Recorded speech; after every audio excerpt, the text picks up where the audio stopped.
Giving me this opportunity. Supriya Thank you Sule. so much, sir. Sir, I stand here on behalf of my party to speak on the demand on grants on chemical and fertilizers Mantralaya.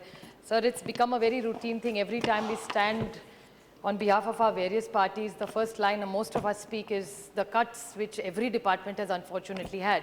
And this is one of the most important departments that Government India represents. So there are three short points I'd like to make to the Honorable Minister. Shri Adsulji, who happens to be the chairman of the committee, has extensively told us of the shortcomings and the challenges of the government. So I won't bring that up, and the Honorable Minister has been very kind once during question hour when there was an issue about planning of urea and delay during the Rabi season. He was very kind enough to send me a detailed note of what he plans to do in the future. So I hope what happened last year in the planning of urea, I'm sure under his leadership will not be repeated again. So in that faith, sir, I won't take the time of the House in this, but two other major points which really concern me personally is one is HAL, Hindustan Antibiotics Limited, is one of the largest public sector companies which was started in 1954 by the Honorable first Prime Minister of this country, which Jawaharlal Nehru ji, for the production of penicillin. And at that time, if you remember, sir, Kasturba Gandhi ji died in Pune because she did not get penicillin in time, because that time our country was importing it from Britain. And that's why this company was started, and the Honorable Minister has recently even visited that company.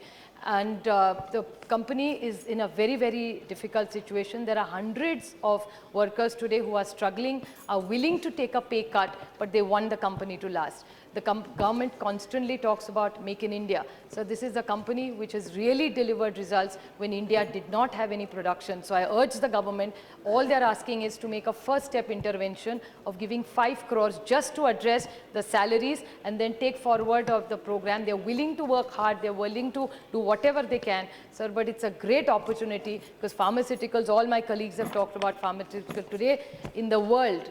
India is one of the biggest global players in pharmaceuticals. We are very happy. We want even other private sector to do well. But definitely public sector companies who have been, when none of these private players were there, they definitely deserve the demand. And that's why I'm concerned that if they're going to cut these demands, I hope Hindustan Antibiotics doesn't suffer because of that. So I take this opportunity to request and urge on behalf of every worker today, sir, who is absolutely in dire straits and really definitely his children need the help, he needs the job because he's stayed loyal to the state and the central government in most difficult times of the company.